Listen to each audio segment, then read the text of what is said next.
You ready? Yes. Let's fucking do this. Ready to go? Hey, it's Travis, Oscar Mike Radio. Fucking do that again.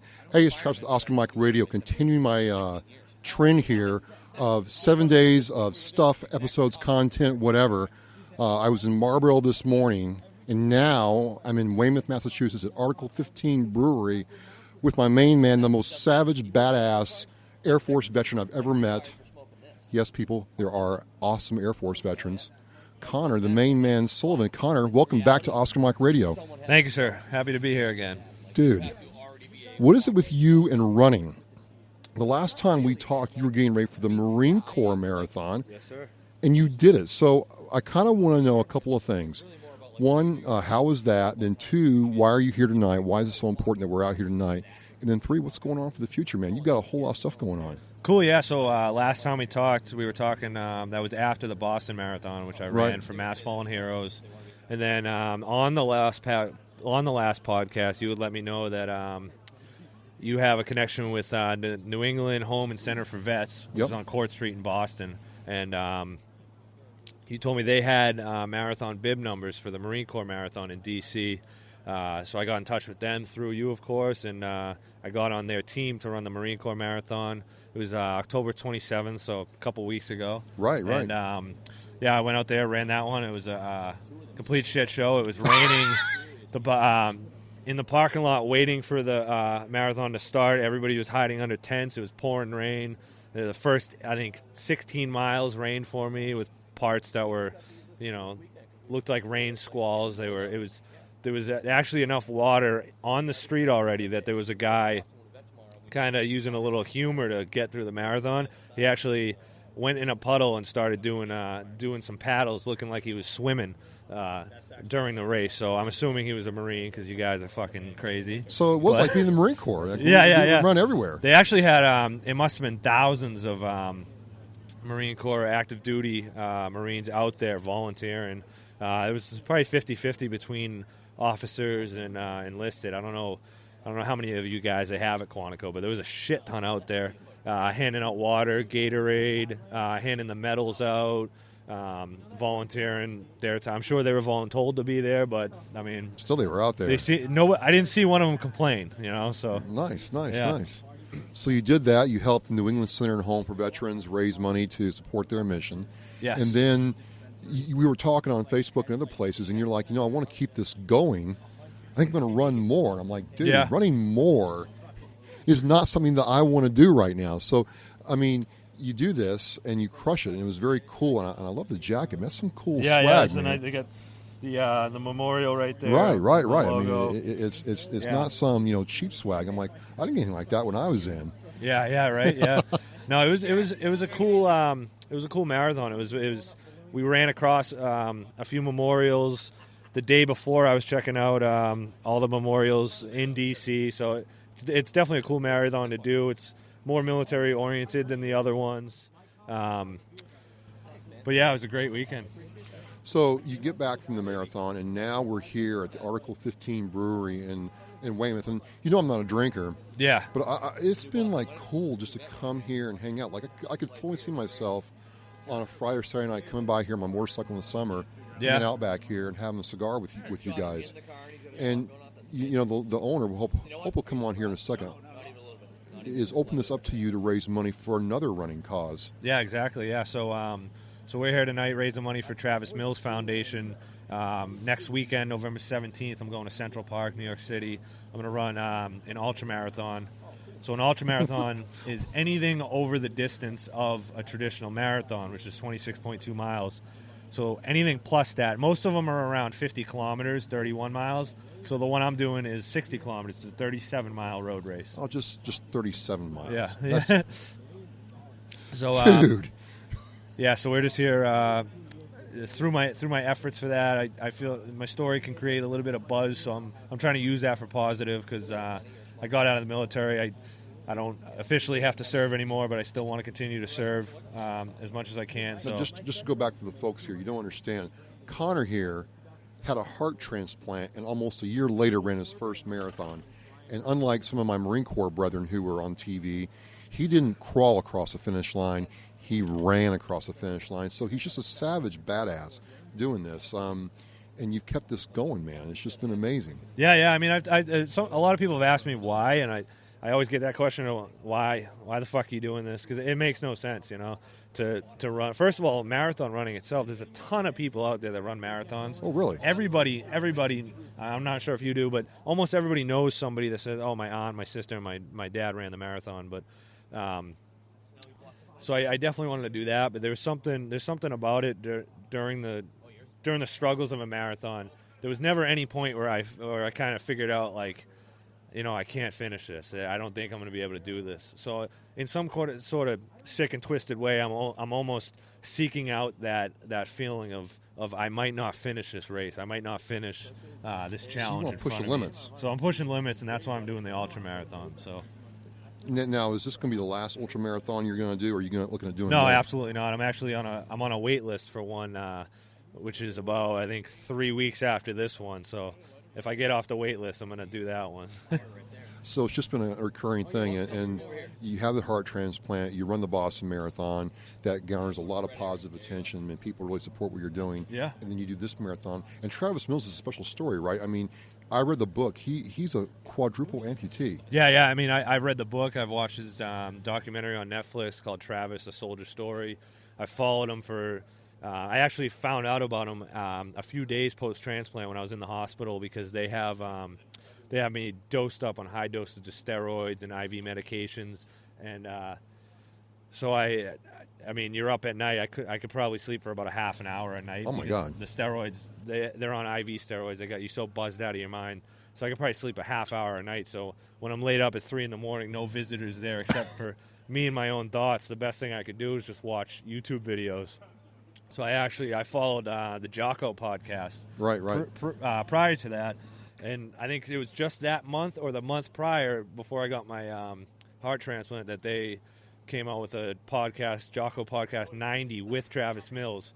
So I watched that whole thing when I was laid up in the bed at night, and listening to his story, the way that he could go through getting blown up, being a quadriplegic, and I think, I don't know how many months after, but he ran the I think Tunnel to Towers 5K in New York City, and just his story, the way he has his slogan is never quit, never give up. Right. And just the way he actually believes that and lives that way, it kind of inspired me. So I met him at the Origin Jiu-Jitsu camp a couple of years ago in the summer, and he was one of those guys.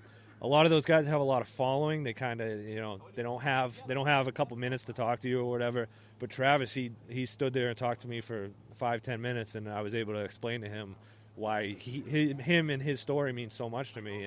And I mean, he's a badass dude, airborne, right, multiple deployments, and he actually thanked me for my service, and then told me that my story was cool and inspirational, and I was like, holy shit! But have you looked in a mirror? Look at you, man! Like you, right? And you read the book, and we both watched the same videos, and he never feels sorry for himself or complains. It's just no. That was one of the biggest things he explained, was that he never felt sorry. He kind of just was like, all right, this is what I have to deal with now, and that was exactly my attitude when I had the heart pump and after the transplant. It was kind of, this is my new normal now. This is my new life, and I'm gonna pack up and move on. So we're here at the Article 15 Brewery. Yeah. It's in Weymouth. It's veteran owned and operated. I'm hoping to get, what's going to happen, I hope, is I'm going to come back here tomorrow during the day and talk to the owner full in depth, but I'm hoping to get him to come by and say hello to us. But Leo has opened up his, brewery to you tonight, and It was just cool, man, seeing all the people coming out, having a good time, no one acting stupid, just having a good time, understand what you're all about, talking to you, and all the things that you can do in this brewery. It's like, I feel like I'm home in a way, even though I don't drink.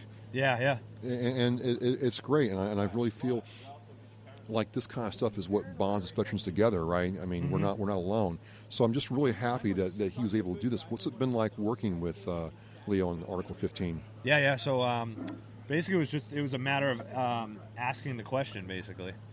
Oh, well, hey, here he comes right now, the main man. Get on the mic. How's it going? Ladies and gentlemen, this is Leo, the HMIC, owner of Article 15 Brewery. Hey, we just want to say thank you for having Conor out here tonight and talk to us a little bit about... Pleasure. Yeah, absolutely. We're gonna, you're going to have me come back tomorrow and talk to you more in depth about what you're doing tomorrow. But what's it been like? What's it like to you as a veteran? First of all, tell the folks, who you are and what you're doing, and then we'll get into a little bit of the questions real quick. Sure. So I'm Leo Reardon. I'm the owner of Article 15 Brewing here in Weymouth. Obviously, veterans out there, you understand Article 15 Brewing. We're a veteran-based brewery. We're all about raising awareness and helping out brothers in need. So we've been fortunate since we opened. We've been open just a little more than a year right now. Oh, really? We've had the opportunity to help out Boston Wounded Vet Run this year. We've worked with, honestly, a bunch of different groups that have happened. So here in Weymouth, we had a police officer pass away, so we've actually been able to help raise money for that as well. So we've been able to use something that was a passion for me in the Army and turn it into a way for us to actually help out the community here. And that's awesome, and it's just nice to see veterans helping veterans, especially guys like Conor, who basically had his heart ripped out of his chest, literally. Yeah, literally. And it's raining almost 40 miles, like, oh, it's no big deal. So it's just nice to see, and I'm looking forward. I got to tell you, folks, tomorrow we're going to be inside the brewery where all the magic happens, and it's awesome. I don't even know how you do it. It's like magic. But, no, it's just very good, and I want to thank you for allowing me to come here tonight and talk to Conor, and it's just been very, very cool. Yeah, we're really happy because especially with Conor being involved in everything, we met him when we first opened. He's friends with friends of mine in the veteran community, and they explained to us, just the stuff that he does, honestly, to raise awareness, to raise money, and to be a part of the veteran community. So, when he asked us, he's like, oh, hey, listen, can we do a fundraiser to help me? Because I'm going to run an ultra marathon, because you're out of your mind. Yes, he's out of his mind. And raise money for Travis Mills Foundation. Like, how are we not going to want to be involved in that? That's something that's near and dear to my heart as well.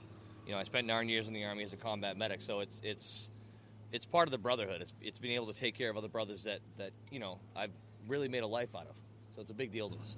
Awesome. Well, I'm looking forward to come back tomorrow and learning more about beer, which I know absolutely nothing about.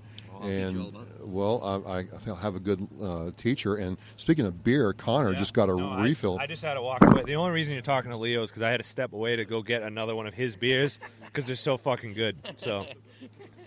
But I'm looking forward to. I'm coming back here tomorrow. We're going to talk about what you're doing for Boston Wounded Vet Run and how you're helping more about your business. But I just want to say thanks. This has been great so far. I feel like I'm home.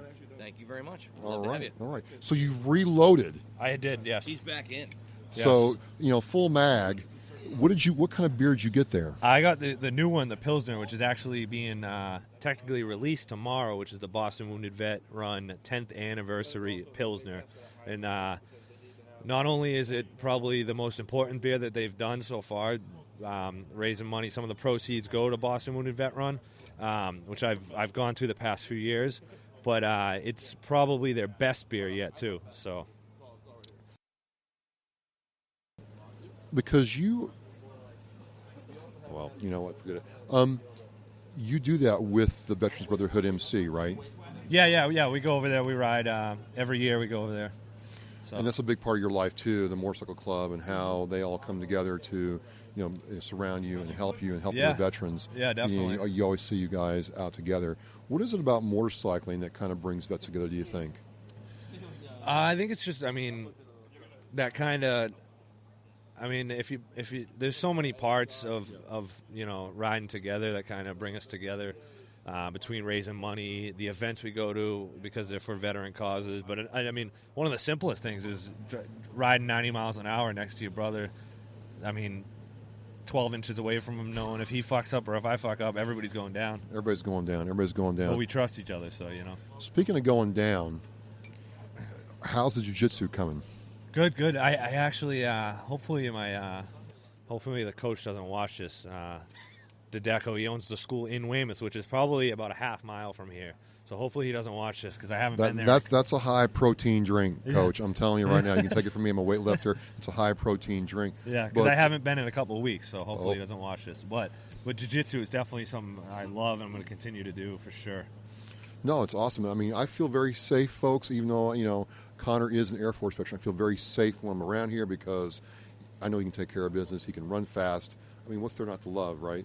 So it's just kind of funny. We met about almost 2 years ago at John's place, and we both kind of grown in our own way, been able to stay connected. Yeah. And it's just nice to see somebody take something that happened to them that people would be like, oh my God, this is bad. Yeah. And now you're turning something that is just positive. You're just crushing it. Yeah. No, I see a lot of. I'm on a lot of support groups on Facebook, and I see a lot of people that they have the same exact situation. They have the LVAD, the heart pump, and then they get a transplant, and they're kind of just down in the dumps, mopey dopey poopy pants about the situation, and I don't know, I guess something got wired good in my brain where I don't care about being mopey dopey. I'd rather I'd accept my situation and move forward and fucking make the best of it, because that's all I know how to do.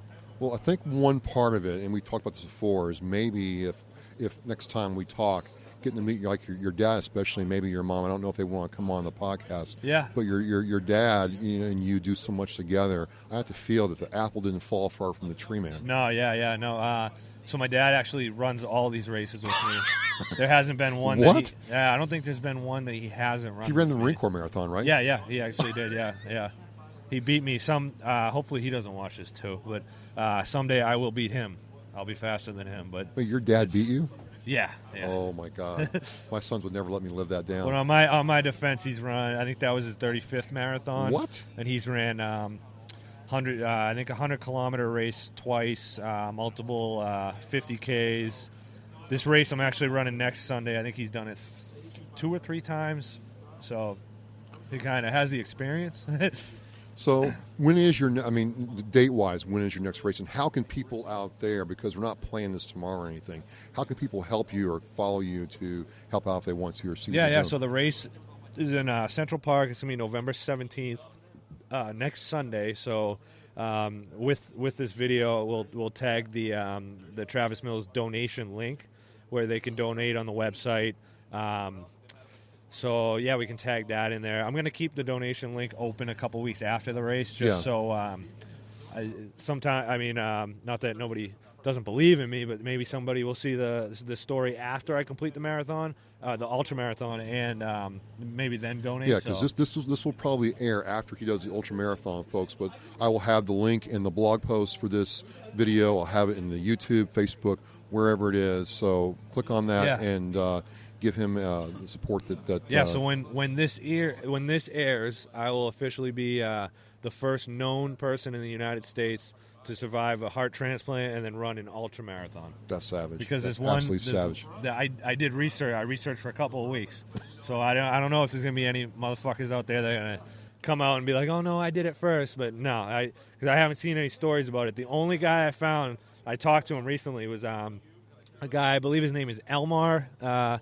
He's a German, so I'm not sure if I'm pronouncing that right. But there was one German guy that ran an ultramarathon. So I'm not the first in the world, but so far, as my research is going on, I'm the second in the world, first in the United States. Awesome. So when this airs, I will be the first in the United States. I'm looking forward to talking to you again after that. Definitely. Looking forward to keeping in touch. Hey, man, I know you got a lot of people wanting to see you. I appreciate the time. Thank you. As always, and just glad to see you succeed, dude. Awesome. Yeah. Hey, as we say in Hawk, we are locked through lunch. This is Oscar Mike Radio. I'm Travis. This is Conor Sullivan. Savage Badass. We're on the move.